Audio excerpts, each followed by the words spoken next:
So guys বেরিয়ে পড়েছিলাম গৌতমকে surprise দিতে ওর বার্থডেতে। তো ডাইরেক্ট ওকে না বলেই বাসে রওনা হয়ে গেছিলাম। তো দেখে নিলাম জলপাইগুড়ি থেকে বানারহাটের ডিস্টেন্স তো 2 ঘন্টা, মানে 2 ঘন্টার কাছাকাছি। যেহেতু বাসে ছিলাম তাই ধরে নিয়েছিলাম যে 2 ঘন্টা হয়তো লাগবে, বাট ওই 1 ঘন্টা 30 মিনিট মতো টাইমে আমি পৌঁছে যাই বাসে করে। তো দেখতেই পাচ্ছ এখানে পুরো রুট দেখে নিয়ে জাস্ট রিয়েলাইজ করলাম আমি আমার গিফট আর কেক সব নিয়ে নিয়েছিলাম। তো সাথে ভাই ছিল, সঞ্জুকে নিয়ে আমি চলে গেছিলাম বানারহাটে। এই দেখো বানারহাট বিদ্যালয়। তো এতটাও ভালো মতো ফলো করিনি, আর যতটা ভিডিও কলে দেখে বুঝতাম।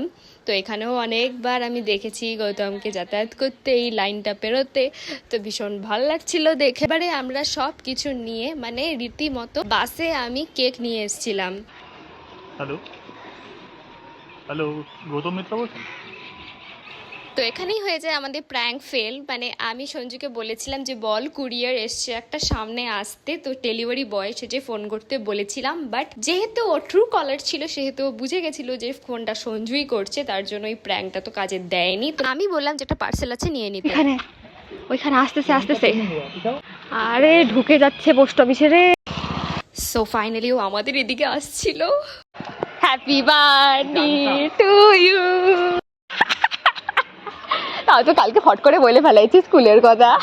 আমি তো বুঝছি। তো দেখতেই পাচ্ছ ছেলের মাথায় হাত, মানে ভাবতেই পারিনি যে আমি চলে আসবো। মানে একটু সন্দেহ করছিল, কিন্তু এতটাও ভাবেনি যে আমি বাসে করে চলে আসবো। আমি কি জানি না, আমি কি এটুকু বুঝি না। তো যথারীতি কেক কাটার কোনো জায়গা পাচ্ছিলাম না আমরা, যে গাছের নিচে করব আমি সেটাও অপশন ওকে দিয়েছিলাম। তো বললো না, যখন পোস্ট অফিসে এসেই গেছিস তাহলে আমাদের পোস্ট অফিসে আয়। তো তারপরে ভিতরে আমি আর সঞ্জু ঢুকে কেক নিয়ে চলে গেছিলাম। আর দেখতেই পাচ্ছ আমি কেক করছিলাম আনবক্সিং, আর আমার বক বক হয়ে গেছিলো চালু।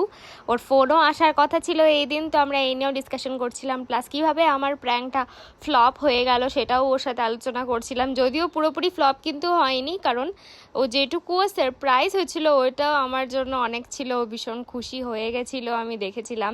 তো আমার ভীষণ মজা লাগছিল যে আলটিমেটলি আমার সারপ্রাইজটা কাজে তো লেগেছে।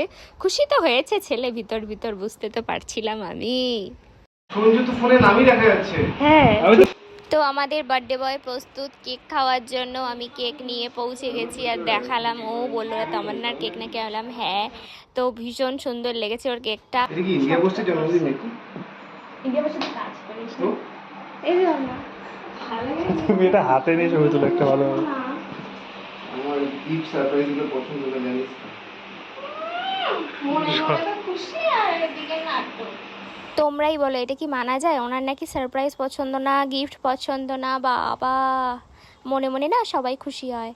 এইবার হচ্ছে আমাদের সেলিব্রেশন। ডাইকে নিতে হবে।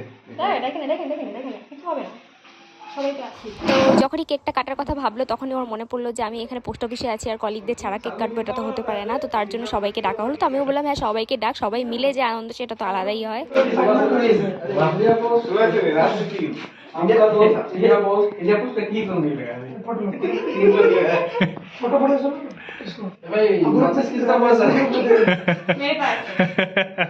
তো সবাই খিল্লি উড়াচ্ছিল আমি ইন্ডিয়ান পোস্টের সব করছি জন্য, মানে কেকে ডেকোরেশনটা ইন্ডিয়া পোস্ট থিমে করছিলাম তাই। इंडिया पोस्ट को जिंदा रखा हुआ है। सब वही पूछे इंडिया पोस्ट का बजट की मेरा बंदे। भाई एनएफपी का ग्रुप में दे देना भाई। दे दो, दादा दे दो। क्यों ना वो सब नहीं ना भैया वो झूठा ना ना वो सब पसंद नहीं करते, मत दीजिए। क्या डिपार्टमेंट आप नहीं है ना वो भी है। ठीक है इंडिया पोस्ट का लोगो लगाया है। हां देखिए देखा तो मेरा चश्मा ये दूसरा है।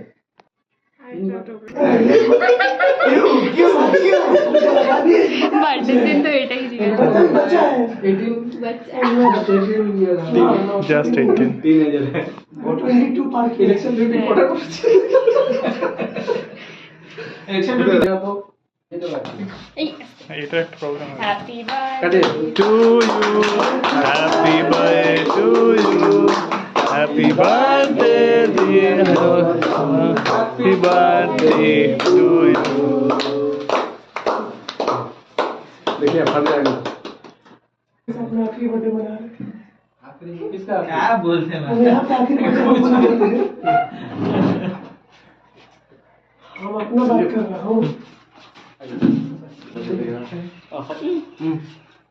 দাও তো সবাই आगे ये क्या लगा हुआ है इधर इधर इधर নিবে না আবার চলে লাভ নেই না आजा तो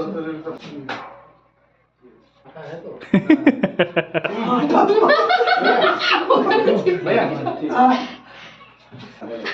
এটা ভালো रोज सुबह आके देखे कब मैं कौन हूँ एक साल कम हो गया जिंदगी का 1 साल कम हो गया इंडिया पोस्ट का लोगो ढूंढ खाएगा রিলেবল তো না রিলেবল না না ও ওটাও চিপকায় দাও পিছনে পিছনে ও মানে ইন্ডিয়া পোস্টের উপরে বসবে নাকি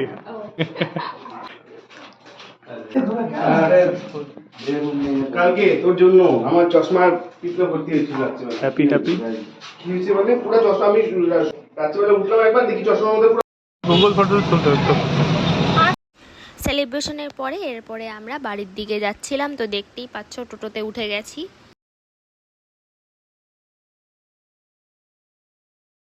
বলে হাতিনালা এটা না হাতিনালা সামনে। তো এবারে অর্ধেক রাস্তা দেখতেই পাচ্ছ আমরা চলে এসেছি বাসে করে। এই সময় কিন্তু দেখো কত বৃষ্টি ছিল আগের বার।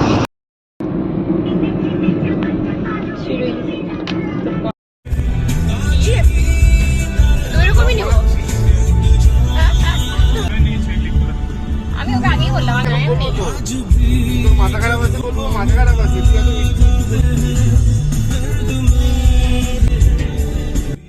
সো গাইজ আরেক অর্ধেক রাস্তা গৌতমের সাথেই আসছিলাম ভাইব করতে করতে। চারপাশে এত সুন্দর সবুজ ছিল, খুব ভাল লাগছিল।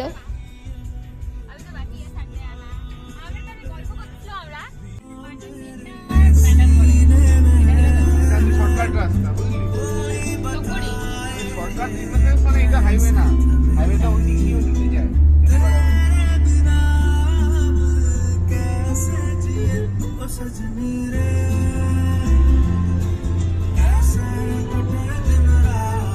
ওই সঞ্জু বলো সো দেখতেই পাচ্ছ ভীষণ সুন্দর একটা রাইডে আমরা যাচ্ছিলাম। মানে চারপাশ এতই সুন্দর, বানাহার জায়গাটাও ভীষণ সুন্দর। তো একদম চা বাগানের মাঝখান দিয়ে এত সবুজের ফরেস্ট আসছে, সব কিছুর মাঝখান দিয়ে এত সুন্দর লাগছিল যে ডেটা পুরো মেমোরেবল হয়ে গেছিলাম আমি গিফট দিতে, বাট আমি আরও গিফট পেয়ে গেছি। তো ওভারঅল ওর ভীষণ ভালো লেগেছিলো আমার সারপ্রাইজটা।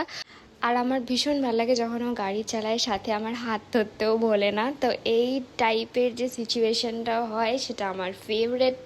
তো কি বলবো, মনটা পুরো গার্ডেন গার্ডেন হয়ে গিয়েছিল। এইবারে তো বার্থডেটা ছিল সুপার হিট।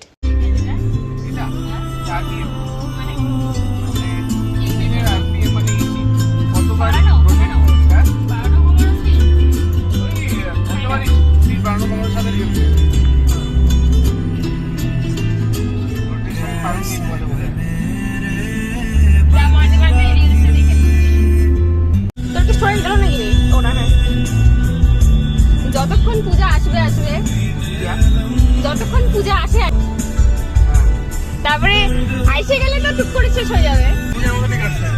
পূজার মধ্যে কাছে কলেজ থেকে